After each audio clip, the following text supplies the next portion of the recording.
છું અંજલિ રાવલ અને તમે જોઈ રહ્યા છો ન્યૂ ભારત ન્યૂઝ।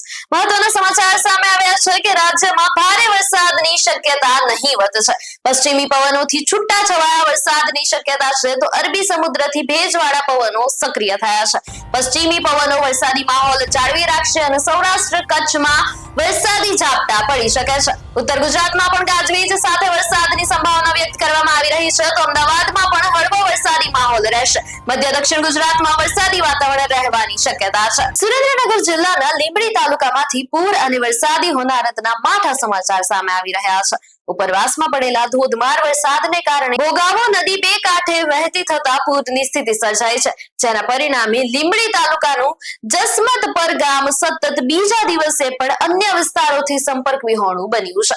નદીમાં આવેલા ઘોડાપુરના પાણી ગામ તરફ જતા મુખ્ય માર્ગ પર ફરી વળતા રસ્તો સંપૂર્ણપણે ગરકાવ થઈ ગયો છે અને વાહન વ્યવહાર સંપૂર્ણ બંધ થઈ ગયો છે। માર્ગ બંધ થઈ જતા ગામ લોકો માટે દૈનિક જરૂરી કામકાજ અને ઇમરજન્સી સેવાઓ માટે અવરજવર કરવી અત્યંત મુશ્કેલ બની ગઈ છે, જેને પગલે ગ્રામજનોમાં ભારે ચિંતાનો માહોલ વ્યાપી ગયો છે। પરિસ્થિતિની ગંભીરતાને ધ્યાનમાં રાખીને વહીવટી તંત્ર દ્વારા નીચાણવાળા વિસ્તારોમાં રહેતા લોકોને સાવચેત રહેવા અને પાણીના પ્રવાહ નજીક ન જવા માટે અપીલ કરવામાં આવી રહી છે। તો પુણેથી સમાચાર સામે આવ્યા છે કે જિલ્લામાં પશ્ચિમ ઘાટના ભીમાશંકર પહાડીઓમાંથી નીકળતી અને ભીમા નદીની મુખ્ય સહાયક ગણાતી ઘોડ નદીમાં ઉપરી વિસ્તારમાં પડેલા મુશળધાર વરસાદના કારણે પૂર આવ્યું છે।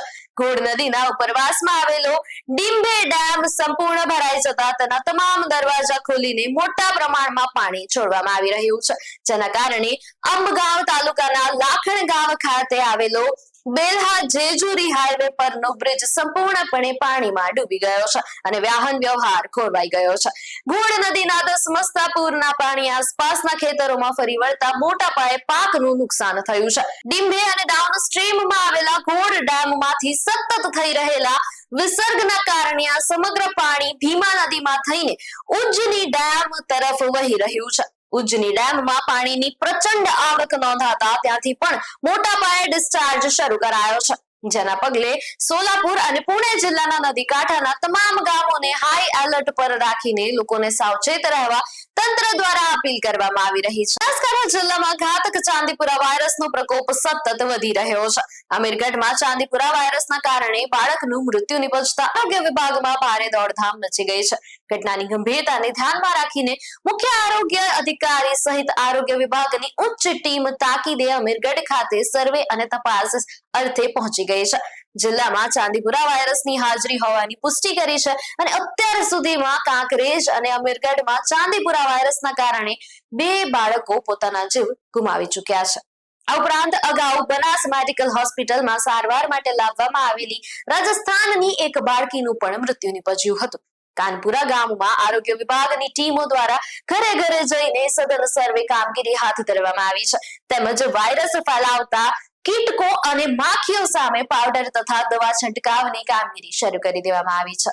બનાસકાંઠા જિલ્લામાં અત્યારે જે પરિસ્થિતિ ચાલી રહી છે તે પૈકી ચાંદીપુરા વાયરસનું પ્રમાણ છે એના અંદર ટોટલ 3 કેસ બનાસકાંઠામાં પોઝિટિવ આવ્યા છે। એના અંદર એક કેસ જે વડાનો છે આ રિકવર થઈ ગયું છે અને એને રજા આપી દેવામાં આવી છે, પરંતુ 2 કેસ એક કાંકરેજ તાલુકાનું જ ચાંગાનું જે અત્યારે વગર તાલુકામાં આવે છે અને એક અમીરગઢ તાલુકાનું કાનપુરાનું છે। આ બંને કેસની ડેથ થઈ ગઈ છે। જેમાં આપ જાણો છો ચાંદીપુરા વાયરસ છે એની મોર્ટાલિટી ખૂબ જ હાઈ છે અને આ સેન્ડફ્લાય નામની એક નાની માખીથી ફેલાય છે। એટલે અમે લોકોએ જ્યાં પણ આવા કાચા ઘરો છે, જ્યાં દિવાલોમાં તરાડો છે, જ્યાં સેન્ડફ્લાય રહી શકે એવી તમામ જગ્યાએ ડસ્ટિંગ આખા બનાસકાંઠામાં કરાઈ છે। આપણે અત્યારે જે છેલ્લો ડેથ છે કાનપુરામાં થયું છે તેના અનુસંધાનમાં આપણે 47 ટીમો અમીરગઢમાં બનાવી છે અને એના દ્વારા આખા વિસ્તારનો સર્વેલન્સ કરવામાં આવી રહ્યું છે અને સેન્ડફ્લાયને નાશ કરવા માટે દરેક જગ્યાએ સ્પ્રેઇંગ અને ડસ્ટિંગની કામગીરી ચાલી રહી છે। બનાસકાંઠા જિલ્લામાં આંગણવાડી વર્કર બહેનોના પડતર પ્રશ્નો અને અન્યાય સામે લાંબા સમયથી ચાલી રહેલી લડતમાં હવે નવો મોડ આવ્યો છે। આંગણવાડી બહેનો, મંદિરના આઉટસોર્સ કર્મચારીઓ અને સફાઈ કામદારોએ ભારતીય મજદૂર સંઘનો સાથ લઈને યાત્રાધામ અંબાજી ખાતે એક મહત્વની બેઠક યોજી હતી. આ બેઠકમાં આંગણવાડી બહેનોએ અધિકારીઓ પર આકરા પ્રહારો કરતા જણાવ્યું હતું કે 8 મહિનાથી બિલનું ભુગતાન કરવામાં આવ્યું નથી અને ક્ષમતાથી વધુ કામગીરી સોંપીને માનસિક ત્રાસ આપવામાં આવી રહ્યો છે. માત્ર 10,000 પગારમાં આંગણવાડીના બાળકો પાછળ ખર્ચ કરવો પડે છે અને બેવડી કામગીરીનો બોજ ઉઠાવવો પડે છે. નામદાર કોર્ટના ન્યાયિક ચુકાદા છતાં સરકાર તેની અમલવારી કરતી ન હોવાનો આરોપ મૂકીને બહેનોએ આગામી 17 તારીખથી અચોક્કસ મુદતના આંદોલનની ચીમકી ઉચ્ચારી છે. આ ઉપરાંત ટેક હોમ રાશનનું વિતરણ સસ્તા અનાજની દુકાનો દ્વારા કરાવવા માંગ કરાઈ છે. આ તકે ભારતીય મજદૂર સંઘના પદાધિકારીઓએ પણ સ્પષ્ટ કર્યું છે કે જો લઘુત્તમ વેતન ધારા મુજબ મહેનતાણું નહીં ચૂકવાય અને આઉટસોર્સ પ્રથા બંધ નહીં થાય તો રાજ્ય સ્તરે મોટું આંદોલન છેડવામાં આવશે. એફઆરએસ ઘેર ઘેર જઈને લાભાર્થીઓના બાળકોનું કરવું પડે છે. એટલે જે 6 માસથી 3 વર્ષના બાળકો છે એ લાભાર્થી આંગણવાડીમાં આવતા નથી, ઘેર ટીએચઆર આપવાનો હોય છે.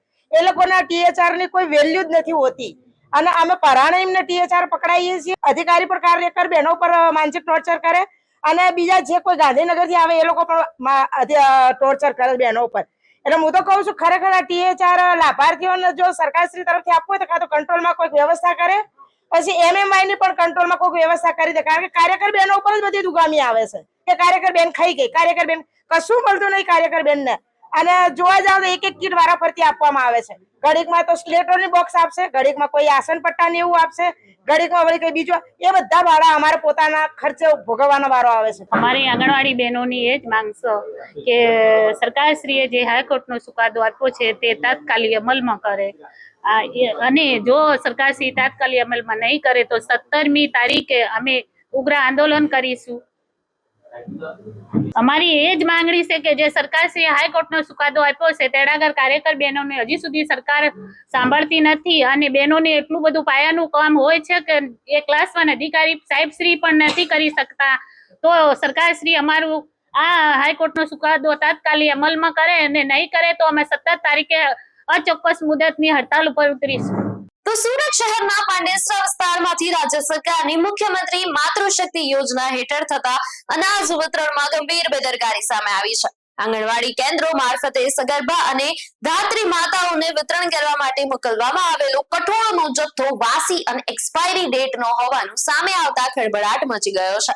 આંગણવાડી કાર્યકરો દ્વારા કરવામાં આવેલી તપાસ દરમિયાન અનાજનો આ ક્ષતિગ્રસ્ત જથ્થો પકડાઈ ગયો હતો, જેના કારણે સમયસર મોટો અનર્થ ટળ્યો છે. આ ઘટનાને પગલે વહીવટી તંત્રમાં દોડધામ મચી ગઈ છે તો ગર્ભવતી મહિલાઓ અને નવજાત શિશુઓના આરોગ્ય સાથે ખુલ્લેઆમ ચેડા કરનારા બેદરકાર અધિકારીઓ તેમજ સપ્લાયર એજન્સી સામે કાર્યવાહી કરવામાં આવે તેવી સગર્ભા મહિલાઓ અને સ્થાનિકો દ્વારા ઉગ્ર માંગ કરવામાં આવી રહી છે. नाम संजय कुमार रतनलाल शाह, दुकान नंबर U48. અમારે ત્યાં મુખ્યમંત્રી માતૃશક્તિ યોજનાનો માલ આવે છે, આંગણવાડી મહિલાઓને આપવાનો અને સગર્ભા મહિલાઓને એ લોકો આપે છે. બે છેલ્લા વર્ષોથી આવે છે, પરંતુ આ વર્ષે આ મહિનામાં જૂન મહિનામાં 28 તારીખે માટે માલ આવ્યો હતો તો અમે આંગણવાડી મહિલાઓને બોલાવ્યા હતા. આંગણવાડી મહિલાઓએ એવું કીધું કે આ માલ એક્સપાયર થયો. બીજી દુકાનોમાં અમે તપાસ કરી કે એક્સપાયર થયેલો માલ છે. બીજી આંગણવાડીવાળાએ એમને કીધું અને પછી મારે ત્યાં બી માલને ખોલીને જોયો તો એક્સપાયર થયેલો માલ છે. એટલે આપને અમે રજૂઆત કરી છે, ગોડાઉન મેનેજરને અમે રજૂઆત કરી અને જનરલને બી રજૂઆત કરી કે તમે એમની પાસે લખાવીને લઈ લો, અમે માલ ઉઠાવી લઈશું. તો હજુ સુધી મને કોઈ માલ ઉઠાવ્યો નથી. અને હવે આ મહિના પાછું તેલ આવ્યું છે. હવે તેલનું વિતરણ કરશો એટલે અંગૂઠા મારશું, એટલે આ દાળ ચણાના બી અંગૂઠા લાગશે. તો દાળ ચણા મારે પછી એ લોકો ના લઈ જાય તો અમારે ક્યાં સુધી રાખી મૂકવાના. પાટણ જિલ્લાના ચાણસ્મા તાલુકાના પીઢારપુર ગામે ગ્લોબલ વોર્મિંગના પડકાર સામે પ્રકૃતિ જતનનો એક અત્યંત પ્રેરણાદાયી અને અનોખો સંદેશ આપ્યો છે. ગામને હરિયાળું બનાવવા અને આવનારી પેઢીને શુદ્ધ ઓક્સિજન મળી રહે તેવા ઉમદા આશયથી ગ્રામજનોએ સામૂહિક રીતે આંબાના વૃક્ષો વાવવાનું વિશેષ અભિયાન હાથ ધર્યું છે. આ અભિયાનની ખાસ વાત એ છે કે વાવવામાં આવેલા તમામ વૃક્ષો પૂરેપૂરા મોટા થાય ત્યાં સુધી તેનો ઉછેર અને સંભાળ રાખવાનો સંકલ્પ આખા ગામ એક સાથે લીધો છે. 84 કડવા પાટીદાર સમાજ પાટણના પ્રમુખ બાબુભાઈ એન પટેલ, નારસુંગા વીરદાદા મંદિર ટ્રસ્ટના પ્રમુખ રોહિતભાઈ એસ પટેલ અને ગામ લોકોના લોકફાળાથી કલમી કેસર કેરીના આંબા લાવવામાં આવ્યા હતા. નારસુંગા વીર મહારાજ મંદિર સંકુલમાં વૃક્ષ નારાયણ પૂજન કરી અત્યંત ધાર્મિક વાતાવરણ વચ્ચે મહિલાઓ અને બાળાઓના હસ્તે વૃક્ષારોપણ કરાયું હતું. ભવિષ્યમાં આ આંબા પરથી મળનારી કેરીઓની ઉપજ ગામના મંદિરના વિકાસ અને ધાર્મિક કાર્યોમાં વાપરવાનો સંકલ્પ કરાયો છે. મંદિરના મહંત અને ગ્રામજનોની ઉપસ્થિતિમાં યોજાયેલું આ અભિયાન સમગ્ર પંથકમાં પ્રશંસા પામી રહ્યું છે. જે વિશ્વમાં ગ્લોબલ વોર્મિંગ ચાલી રહ્યું છે, ખરેખર અમારું ગામ પિંડારપુરા જે સહભાગીદારીથી અમે આંબાનો ઉછેર એટલે કે વૃક્ષારોપણ કરી રહ્યા છીએ, સાથે સાથે ઉપજ થાય એટલે આંબાનો ઉછેર પણ કરી રહ્યા છે. મંદિરો માટે જે અમે 51 આંબા અત્યારે વાવી રહ્યા છે, જે લોક ભાગીદારીથી લોકો એક ટીમથી કામ કરી રહ્યા છે. નામ રેણુકાબેન પટેલ છે, મારું ગામ પિંડારપુરા છે અને અમારે બાઉભાઈ હસ્તક થ્રુ જે આંબાનું વાવેતર અમે કરીએ છીએ એ આંબાના વાવેતરમાં અમે બહેનો ગામ પરિવાર સાથે અમે બધા એમાં એ લોકોને મદદરૂપ થઈએ છીએ અને જ્યારે પણ એ આંબાનો ઉછેર થઈ જશે પછી એમની જે મીઠી કેરીઓ આવશે એની જે આવક થશે એ આવકથી અમે બધા અમારા ગામ પરિવારનું અથવા તો અમારા નારસંગા વીર દાદાની જે પણ કઈ મદદરૂપ થશે એમાં અમે બધા સહભાગી બનીશું. નારસંગા વીર દાદાના મંદિરમાં 51 ઓબાનું વૃક્ષારોપણ કર્યું. તમામ ગામની બહેનોને સાથે મળીને વૃક્ષારોપણ કર્યું અને તેનું વાવેતર કર્યું અને તેની સંભાળ પણ અમે સર્વે બહેનો લઈ લઈશું. એવો આભાર. ઓબાનું જે ફળ આવે ને તે એ સારા કામમાં વાપરીશું એવી અપેક્ષા. તો સાબરકાંઠા જિલ્લામાં આવેલા અને ઉત્તર ગુજરાતના મિની કાશ્મીર તરીકે ઓળખાતા પ્રખ્યાત પ્રવાસન સ્થળ પોલો ફોરેસ્ટમાં સહેલાણીઓનો ભારે ધસારો જોવા મળી રહ્યો છે. ચોમાસાની ઋતુમાં અરવલ્લીની ગિરિમાળાઓએ જાણે લીલીછમ ચાદર ઓઢી લીધી હોય તેવા મનમોહક દ્રશ્યો સર્જાયા છે. ડુંગરો અને વૃક્ષો વાદળોની છાયામાં ઘેરાતા અહીંનું કુદરતી સૌંદર્ય સોળે કળાએ ખીલી ઉઠ્યું છે.